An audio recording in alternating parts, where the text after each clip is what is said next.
शिष्टाचार है? आप उनके ये टर्न क्या में बोल रही शिष्टाचार हैं। है? सुनिए सुनिए सुनिए सुनिए, यदि आप मुझे कैसे कह रहे हैं चुप रहिए? नहीं, आप दोनों को कह नहीं रहा हूं। कहा आपने, नहीं, क्यों आपने नहीं? मुझे कहा। भाई उनके टर्न इस पे आप बोल तरीके से रही है बात ना। मत करिए। नहीं, नहीं, सुनिए। उनकी टर्न दिखाई देती है, मेरी टर्न आपको नहीं दिखाई आपकी देती। टर्न जब आई है तो- लगातार कहाँ आई टर्न मेरी? चल, वो तो ठीक उन्हीं है। पर खत्म कर दिया आपने। आप अब लोग- आप प्रश्न के लिए जा रहे हैं। मैं अपनी कहाँ अपनी मुझे बात टर्न पूरी कर मिली? लूं मैं 2 मिनट आपने में। तो बोल ली अपनी बात। अपनी बात आपको ऐसा लग रहा है क्योंकि आप कम सुनना चाह रहे हैं मेरी बात, मैं नहीं इसलिए सुन आपको रहा। लग रहा है मेरी मुझे बात ऐसा पूरी हो कोई गई नहीं है शौक आपको सम सुनने का। सुनिए, आप एक 2-4 सवाल आप लोग जवाब दीजिए। नहीं, आप मैं अपनी दोनों बात आपने को समाप्त कर विमर्श लूं नहीं हो सर। मैं पाएगा। अपनी बात पूरी कर लूं सर। आप बात पूरी 2 मिनट में मैंने कहा कि 2 मिनट में बात रखिए। आप भी एक्सटेम्पोर बोल रहे हैं, रागिनी जी भी एक्सटेम्पोर बोल रही हैं। ये भाषण का मंच नहीं है, ये विमर्श का मंच है। आप लोग संवाद करें प्लीज।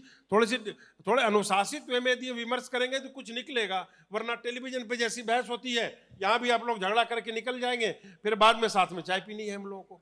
तो इसलिए प्लीज प्लीज नहीं, भोजन भी चाय करेंगे तो भाई। पीना ही बंद कर भोजन भी दिया करेंगे। 2014 के बाद से। भोजन भी करेंगे कॉफी इनके पीती हूँ साथ। मैं, ऐसी चाय वाले तो भोजन भी करेंगे हम 18 लोग। घंटे काम करके गुरु प्रकाश जी, 85 गुरु करोड़ प्रकाश जी, देखिए, लोगों यही- को 5 किलो यही राशन का अहंकार मोहताज है, बना यही दिया। अहंकार है। मणिशंकर अय्यर बोले देखिए थे अब आके ये चाय दो बेच अब सकते ये हैं। 2 मिनट बोलेंगे तो फिर मणिशंकर मैं भी अय्यर 2 बोले मिनट थे। बोलूंगी। ये देखिए, गुरु प्रकाश जी, आप 2-2 नहीं, मिनट आप- का चक्कर आप करेंगे तो फिर नहीं, मुझे नहीं, भी ऐसे नहीं बुलवाइएगा। होता है। एक मिनट प्लीज आप सवाल, हाँ सवाल में ही सही रहेगा।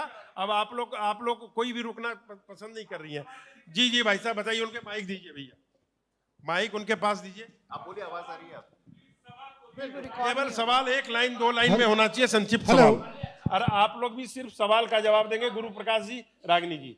उसमें सवाल को लंबा नहीं खींचना है प्लीज। मेरा नाम हरिराज है, मैं इसी शहर का बाशिंदा हूं। पहली लाइन ये बोलना चाहूंगा कि वर्तमान बहुत व्याकुल है। इस व्याकुलता के बीच में सर कृपया सवाल तो हाँ, पूछिए। इसी से जुड़ा सवाल नहीं है। सवाल पूछिए सर। सवाल ही पूछ रहा हूं। व्याकुलता बोलने के लिए गुरु प्रकाश जी हैं हमारे नहीं, साथ। आप ऐसा सवाल है बोलिए। कि आज का नवयुवक, युवा पीढ़ी क्योंकि जातिगत जनगणना पे बात होनी थी, इस पूरी जातिगत जनगणना के बीच में जो नवयुवक, नई पीढ़ी है, वो अपने आप को कहां पाती है? आपका क्या बहुत धन्यवाद। प्रश्न किससे आपका? दोनों अपना नहीं, ओपिनियन दोनों नहीं, एक बोलिए, एक गुरु बोलेगा। प्रकाश जी आप बताइए। बस गुरु प्रकाश जी बहुत पॉइंटेड बताइएगा प्लीज। नहीं, बिल्कुल। देखिए, निश्चित रूप से आज बाबा साहेब अम्बेडकर ने 1950 में कहा था भाई साहब, हरिराज जी, और ये वाक्य आज भी बहुत प्रासंगिक है। उन्होंने कहा था, on 26 January 1950 we are going to enter into a life of contradictions, we will have equality in politics. राजनीति में समानता होगी, लेकिन सामाजिक और आर्थिक जीवन में असमानताएं होंगी, और उन असमानताओं को दूर करना है। वो जो सोशल इनइक्वालिटी यहां पे एग्जिस्ट करती है, उनको दूर करने का काम हम कर रहे हैं पहली बार। और ये मात्र बात नहीं है, उड़ीसा के पिछड़े क्षेत्र से संथाल समुदाय की महिला, गुरु प्रकाश जी, मैं बात एकदम नहीं भाई, pointed जवाब मैं वही दीजिए। आखिरी आज का लाइन- युवा क्या आखिरी चाहता लाइन- है? मैं वही आखिरी लाइन कह रहा हूं। तो आज का नहीं आज देखिए सारे सवाल अगर गुरु प्रकाश जी से हो नहीं, जाएंगे तो मैं बोल ही नहीं उन्होंने तो पाऊंगी। दोनों से कहा था। हाँ, तो एक मुझे ने भी के- बोलने दीजिए ना आपके फिर। लिए दूसरा सवाल आएगा। नहीं, गुरु प्रकाश मुझे भी जी, इस पे बोलने प्लीज दीजिए। प्लीज मैं भी एक ही मिनट में बोल नहीं, दूंगी। मैं रागिनी मेरी जी, बात तो पूरी रागिनी जी, गुरु जी दोनों से मैं रिक्वेस्ट कर रहा हूँ कि सवाल जो भी आए, सवाल का हरि एकदम जी, से आप क्या आप कैटेगरी मेरा का जवाब जवाब नहीं दीजिए। नहीं, सुनना आप चाहिए? देखिए, आपसे नहीं, दूसरा भाई सवाल आ साहब। रहा है। नहीं, दूसरा सवाल आ रहा भाई है। साहब बताइए। नहीं भाई साहब, ऐसा है कि रागिनी दलित जी- आदिवासी युवा, दलित आदिवासी युवा नहीं, युवा दोनों है आप ना, तो लगता है दोनों की बात सुनिए। दरअसल है क्या, देखिए एक लाइन में मैं भी जवाब दलित एक मिनट, रागिनी आदिवासी जी, युवा, हकीकत यह है कि मगर- राजनीति के पास सवालों का जवाब नहीं होता है। किसके पास? राजनीति के पास नहीं, बिल्कुल है सर। इसलिए नहीं, इसलिए आप लोग सवाल सुने प्लीज। पहले सुनने की क्षमता रखिए और सुन के 1 लाइन 2 लाइन 4 लाइन में जवाब दीजिए। तो एक लाइन में मैं मैं एक लाइन में नहीं, जवाब आपसे देना सवाल चाहता अभी होंगे। गुरु हूं। प्रकाश मैं जी एक को लाइन में बोलने जवाब देना चाहता हूं और कि गुरु जी आपसे आग्रह है कि कृपया जब वो pointed बोल जवाब- लेते हैं सर, आप मैं- इंटरवीन करके फिर उन्हें समय दे देते इस हैं, ऐसा है फिर अरुण कह जी, देते हैं बोल लीजिए अब 2 मिनट। ये क्या बात है? मुझे आप एक लाइन नहीं बोलने दे रहे हैं। जब इतिहास के पन्नों में इस वीडियो को देखा जाएगा तो सच अपने आप सबके सामने आ जाएगा। मुझे कुछ बहुत मैं बोलने की युवाओं पर जरूरत नहीं बोलना है। चाहती हूँ, आप- अगला यहाँ प्रश्न पे मैं लीजिए। बता दूं आपको, अगला प्रश्न दलित और आदिवासी उनको- युवा आज मजबूती से अच्छा, भारतीय बोलिए जनता आप। पार्टी के साथ खड़ा है। 1 मिनट गुरु जी। भाई साहब एक मिनट। उनके पास माइक है, आप उनको माइक बोलने ले दीजिए। लीजिए वरना आपकी आवाज रिकॉर्ड नहीं हो नमस्कार, पाएगी। मेरा सवाल है किनसे? भाई साहब से। देखिए मैं आपसे कह रही भाई थी, साहब, भाई साहब, अब आप बच्चे उन्हीं से बुलवा लेंगे। एक मिनट। बच्चे बीटेक करें, एमटेक करें, एमबीए करें, सर्विस किसी को नहीं मिल रही। हम लोग क्या करें बच्चों के लिए? ये बहुत बढ़िया। सब तो मैं भी तो देना चाहूंगी। एक और सवाल जी, भाई साहब बोलिए आप।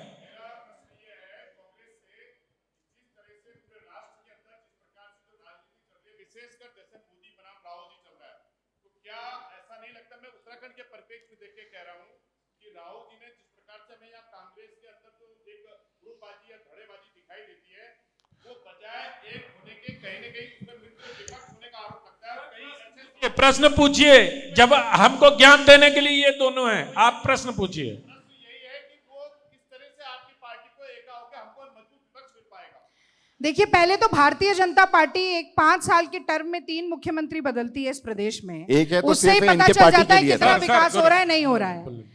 और जो हारे हुए व्यक्ति हैं उन्हीं को मुख्यमंत्री रहते हुए हार गए, फिर हारे हुए व्यक्ति को ही मुख्यमंत्री बना दिया। उससे भी समझ आ जाता है कितनी गुटबाजी है और नहीं है। जहां तक कांग्रेस का सवाल है, हमने एक नया अभियान, संगठन सृजन अभियान शुरू किया है। उसमें जो आप कह रहे हैं, जो भी विषमताएं कांग्रेस के संगठन के अंदर हैं, उनको समाप्त करने की दृष्टि से एक नई पहल हो रही है। वो उत्तराखंड में भी होगा। अभी हम गुजरात, मध्य प्रदेश और हरियाणा में ये पहल कर चुके हैं भाई साहब। और 45 साल में सबसे ज्यादा बेरोजगारी इस देश में है। युवा कुमारी क्या शैलजा करेगा? को छोड़ करके सबके लिए स्थान है मोदी इनके जी पास, कह क्योंकि रहे वो हैं दलित कि हैं। ना दलित को 2 छोड़ के, करोड़ आदिवासी को छोड़ के सबके पास 2 स्थान इनके करोड़ लिए। नौकरियां अरे देने के रोजगार नाम दिया पर है हम कहते लोगों ने, हैं तभी हम लोग वापस आए हैं। कि अगर नाली की रोजगार गैस नहीं पर दिया होता तो पकौड़े वापस तलिए। नहीं आते हम लोग। अब अरे पकौड़े 2014, तलेगा 1900, नौजवान, 2024 तो में क्या भाई बोलेगा? आप क्या बोलिएगा? क्या बोलेगा? अरे पकौड़े बोलने तलने लायक को आपको बोल छोड़ा दिया ही नहीं मोदी देश की जी। जनता ने। फिर आप 24 मेरे में आपको बाहर कर दिया। फिर ये मेरे, अब अरे आप लगातार माइक 3 उठाइए, चुनावों में बाहर किया। माइक उठाइए, प्रकाश जी, बोलिए इनको, अगर- थोड़ी सभ्यता अगर आरोप सिखाइए। लगेंगे तो मैं थोड़ा जवाब दूंगा। भाषण दीजिए आरोप सभ्यता और लगेंगे तो शिष्टाचार जवाब पे। दूंगा मैं। आप दोनों शिष्टाचार पे बिल्कुल आरोप जवाब क्या दूंगा है? मैं। आरोप लगेंगे तो सच्चाई जवाब है। दूंगा। इस देश में इतनी 2014, 1900, बेरोजगारी थी 2024 में देश कि की जनता ने इनको नेशनल बाहर का दरवाजा स्टैटिस्टिकल दिखाया है। कमीशन के लोगों ने 14, इस्तीफा दे दिया 1924 में। कि अरे बेरोजगारी छत्तीसगढ़ के जीते तो ठीक आंकड़े है,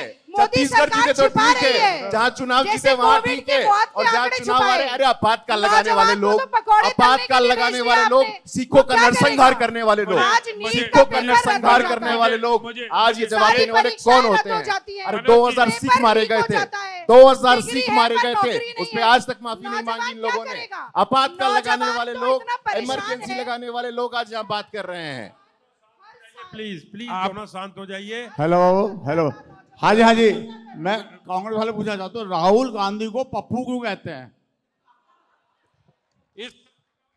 इस प्रश्न लगातार का- फेल हो रहे हैं इसलिए पप्पू कहते हैं उनको। नहीं, इस प्रश्न का, ये प्रश्न अच्छा नहीं था, अच्छे टेस्ट में नहीं था। मुझे लगता है अगला नहीं प्रश्न नहीं, एक मिनट देखिए, ना राहुल गिरे, ना राहुल की उम्मीदों के मीनार गिरे, कुछ लोग उन्हें गिराने में सिर्फ चुनाव 100 हार बार गए, गिरे। सिर्फ चुनाव हार तो गए ये जो राहुल। गिरे हुए आज लोग तक हैं, लॉन्च हो रहे हैं, मुझे इनके आज बारे में तक कुछ लॉन्च नहीं हो रहे हैं कहना। राहुल गांधी जी, पर मैं ये 55 जरूर साल कहूंगी, के युवा नेता, ये कोई तरीका 55 साल नहीं, के नहीं, युवा ये नेता गलत है। बात। गुरु प्रकाश जी, एक ये- प्रकाश नहीं, जी, अरे भाई इन्होंने मुझे बोलने नहीं दिया। ये निहायत ही I'm sorry, ऐसे नहीं बदतमीजी होता है। है। 55 साल और के रिकॉर्ड युवा में नेता, कह रही हूं कि ये 55 बदतमीजी साल है। के युवा नेता आप है, मुझे किसी 55 भी साल सवाल के का युवा जवाब नेता नहीं देने दे हैं रहे और हैं। यहाँ पे लगातार जवाब मैं आप किसी मैं भी आपने नहीं मुझे रोका बोलने भाई, दूंगी। मैं आपने लगातार मुझे बोलूंगी। रोका, मैं आपको रोकूंगा। मैं लगातार आपने बोलूंगी। मुझे रोका, मैं रोकूंगा आज आपको। देश में महंगाई नहीं, की you मार should है। get a taste of your own नौजवान blood। बेरोजगार आज है। लगातार राहुल महिलाओं गांधी की जी इज्जत 55 बात साल है। के हो गए हैं, किसान 55 साल का आत्महत्या जन्मदिन करने और को युवा बना लाचार रहे है। हैं अपना। हाँ, वही कमजोर आत्महत्या पड़ा आपके हर शासन में हुई थी, संवैधानिक अधिकार तेलंगाना है। में, कर्नाटक में नहीं सीमा दिखता है। पर तेलंगाना मनोज कर्नाटक जी, दिखना चाहिए था आप आपको, दोनों वहाँ रुकिए, जवाब देना रुकिए। चाहिए था ऐसी आपको। नाकारा तेलंगाना निकट नहीं मोदी दिखेगा, सरकार। कर्नाटक नहीं एक दिखेगा मिनट, आपको शांत हो यहाँ जाए पे। कृपया। कि इनको केवल तेलंगाना और कर्नाटक नहीं दिखेगा आपको, हिमाचल नहीं दिखेगा आपको। इमरजेंसी के 2 दिन हुए हैं एक अभी, मिनट, 50 साल बाद भी यही टेंडेंसी है। गुरु पासवान जी, रागनी और जी, कोई काम रागनी नहीं जी, रागनी जी, मुझे लगता है कि हमें इस कार्यक्रम को यहीं समाप्त कर देना चाहिए। आप दोनों आए मंच पर, बहुत बहुत धन्यवाद आप दोनों का। और मुझे लगता है कि राजनीति की इस तस्वीर को कम से कम आप दोनों को मैं बहुत धन्यवाद देता हूं जागरण नहीं, परिवार जनता की की तरफ से। अदालत है जी, और जनता की अगर अदालत है। और अगर मैं आपको बता जनता दूं, की अदालत है ये, और जनता की अदालत जवाब दे रही एक है। मिनट, अगर आप मैं दोनों ये चर्चा करने के लिए नहीं जनता आई थी, की मैं अदालत बहुत दे रही दुखी है यहाँ पे जवाब। एक और मैं मिनट, आपसे क्षमा, गुरुजी। मैं क्षमा प्रार्थी नहीं, होना 55 चाहती साल की रागनी जी, इमरजेंसी का भी बहुत मांग ही लीजिए, अच्छा मंच था। इमरजेंसी का भी माफी मांग एक लीजिए भी नहीं आप। बोलने देता एक ये मिनट, व्यक्ति। एक मिनट, ये आप व्यक्ति ये भी आपने नहीं मुझे नहीं बोलने दिया था, रागनी जी, नहीं बोलने दिया ये था, हालत क्यों बोलने दूं? मेरी सुन इमरजेंसी लीजिए। का हालत माफी है। मांगिए, सिखों से मेरी माफी सुन मांगिए लीजिए। आप। ट्रेनिंग मोदी अरे जी को इमरजेंसी जाकर का माफी दीजिए। मांगिए आप। थोड़ी ट्रेनिंग अरे मोदी जी लाखों को लोगों दीजिए, की, कि वो लाखों लोगों को सवालों का दिया था जवाब आपने, दे। लाखों लोगों को जेल अरे में बंद कर दिया गुरुजी, था। चलिए गुरु मैं- पासवान लाखों जी, लोगों को गुरु मांगिए इमरजेंसी के लिए पासवान माफी। जी, गुरुजी, सुनिए मनोज जी, सुनिए, प्लीज, रुकिए एक प्लीज, मिनट। प्लीज, आप दोनों अगर मुझसे एक वादा करें, आप दोनों एक एक मिनट बोलिए, पर प्लीज बीच में इंटरप्ट मत करिए, कंक्लूड कर लीजिए अपना। 1 मिनट में न कोई बोल पा रहे हैं। बस रागिनी, गुरुजी आप शुरू करिए, रागिनी जी बोले, दोनों एक एक मिनट बोल लीजिए। आपने आरंभ किया सर, था, एक रागिनी जी सवाल- बोल- नहीं अब सवाल नहीं, अब सर समय नहीं है हमारे एक पास। छोटा सवाल। नहीं सर सवाल नहीं है, आप प्लीज, समय नहीं है। गुरुजी आपका समय शुरू होता है, अब 1 मिनट बोलिए सर आप। नहीं, देखिए, कांग्रेस पार्टी का चाल, चेहरा और चित्र हम सबने यहाँ देख लिया है। वो चाहे राजीव गांधी हो, इंदिरा गांधी हो, राहुल गांधी हो, इनसे ज्यादा गरीब विरोधी, दलित विरोधी, शोषित विरोधी कोई हो नहीं सकता है। अगर ऐसा होता तो जातिगत जनगणना क्या करिया होता? अगर ऐसा होता तो जिन्होंने आरक्षण लागू किया, अर्जुन सिंह, उनको हटा दिया, और जो कपिल सिब्बल आरक्षण के विरोधी थे उनको सम्मानित किया। अपने पार्टी के सीताराम केसरी को अपमानित करने वाले, अपने पार्टी के बाबू जगजीवन राम को अपमानित करने वाले, अपने पार्टी के कुमारी शैलजा को अपमानित करने वाले, बाबा साहेब अंबेडकर को भारत से वंचित रखने वाले, बाबा साहेब अंबेडकर का सदन में तस्वीर नहीं रखने वाले, बाबा साहेब अंबेडकर को चुनाव में हरवाने वाले, आज देश की जनता, देश का दलित, देश का शोषित और पीड़ित कांग्रेस पार्टी के छलावे में बहुत नहीं आने धन्यवाद वाला है। गुरुजी, हम 1 आपका मिनट वोट हो बैंक गया। नहीं बनने वाले। 1 मिनट हो गया, अब आप माइक रख दीजिए सर, ऑफ करके रख दीजिए। हाँ, अब रागिनी जी को अनइंटरप्टेड 1 मिनट बोलने दीजिए। देखिए 2011 में इस पूरे देश में अगर जातिगत जनगणना किसी सरकार ने कराई तो वो कांग्रेस पार्टी की सरकार ने कराई। 2013 तक वो जनगणना चली, उसके बाद 11 साल सरकार रही मोदी जी की। सोशियो इकोनॉमिक कास्ट सेंसस जो 2011 में हुआ था, उसमें सोशियो इकोनॉमिक डेटा का इस्तेमाल किया नीतियां बनाने के लिए मोदी जी ने, पर जाति का जो डेटा आया था उसका नाम तक नहीं लिया गया पिछले 11 साल में। दूसरी बात, जिस प्रदेश से ये आते हैं, बिहार में भी अगर जातिगत जनगणना का आंकड़ा सामने आया तो वो तब आया जब नीतीश जी की सरकार राजद और कांग्रेस के साथ अरे थी। नीतीश जी के समय हुआ था। भारतीय जनता पार्टी के तो नीतीश जी गठबंधन तो के साथ जेडीयू नहीं। के अब ये थे। देखिए क्या तरीका है, ये क्या बदतमीजी है, ये क्या बदतमीजी है। और आज भी समाजवाद जैसे शब्द को संविधान से हटाने के लिए 400 पार होगा तो संविधान बदल दिया जाएगा। मोहन भागवत का मिनट हो कहना गए। कि आरक्षण सर, की आप बार बार 1 मिनट समीक्षा आप- की जाए, ये तमाम बिंदु दिखाते हैं कि ये बाबा साहब भीमराव अंबेडकर की कितनी इज्जत करते हैं। और अंत में मैं बस यही कहूंगी कि आज देश में महंगाई की मार है, नौजवान बेरोजगार है, महिलाओं की इज्जत तार 54 हो है, गया। किसान आत्महत्या करने के लिए लाचार है, सीमा पर पाकिस्तान और चीन का लगातार धन्यवाद, प्रहार है। रागिनी अरे जी। झूठ पे कमजोर हो झूठ, रहा, झूठ पे हर झूठ, झूठ पे संवैधानिक झूठ अधिकार है। लगातार। इतनी यही होता तो नाकारा 14, 19 और 24 में निकम्मी पता चल गया होता मोदी आपको। सरकार है। अरे देश की और यही जनता ने कारण बता है कि दिया है इनको आपको, बार-बार चिल्लाना देश पड़ता की है। जनता ने यही बता कारण दिया है है कि आपको। बीच-बीच में बोलना कांग्रेस पड़ता पार्टी है। का कोई यही विकल्प कारण नहीं है। कि कांग्रेस मीडिया पार्टी उसका पराजित उछाकर हो चुकी है। अपना कद राहुल बढ़ाना गांधी पड़ता 55 है। साल के यही युवा कारण है घोषित हो गए कि हैं। दूसरे फिर के हारिएगा, कम कर फिर कर हारिएगा, अपनी लकीर को बड़ा फिर बनाना हारिएगा। पड़ता है। 14, ये 19, निकम्मी 24, सरकार 29, है। 14, 45 19, साल में 24, सबसे ज्यादा 14, 19, 24 और 29 में 75 भी साल में यही सबसे हाल होगा इन ज्यादा लोगों का, महंगाई। यही डॉलर हाल होगा और इन लोगों रुपए की का, कीमत में और यही सबसे इनकी ज्यादा व्याकुलता गिरावट। है। बहुत बहुत व्याकुल धन्यवाद। रहिए, करोड़ रुपए व्याकुल का रहिए। 85 इसी करोड़ प्रकार से व्याकुल आप रहिए। लोगों से देश का आग्रह दलित करता नहीं हूं। मानने वाला है। ग्लोबल हंगर देश का इंडेक्स दलित में को मत ऊपर ठगिए अब पहुंचे आप। जा रहे हैं। देश के ये दलित नहीं इनका ठगने हाल वाले है। अब आप। ये अपना यही दलित यही को यही अलग अलग सामंतवाद, करके यही धन्यवाद। अहंकार, पिछड़ा यही है। अहंकार, यही व्याकुलता, अरे यही भाई, अहंकार, यही यही दिखाएंगे, व्याकुलता है यही इनकी। करेंगे, यही यही अहंकार, शोर यही मचाएंगे व्याकुलता। और रोटी खाएंगे। इंदिरा गांधी का यही आपातकाल कारण याद है रखिएगा। कि दलित भाई राहुल बहनों ने गांधी की मूर्खता याद 2024 रखिएगा। में 14, कांग्रेस 19, पार्टी 24 के में पक्ष में रखने वोट वाले किया। लोग हमारे 14, 19, गठबंधन 24 के में, पक्ष में अरे वोट उनको किया। भी तो बोलिए आप। अरे वो चुप, थैंक यू। गुरु जी आप चुप हो जाइए, गुरु आप चुप हो जाओ, और रागिनी जी भी चुप हो गए। बहुत बहुत धन्यवाद।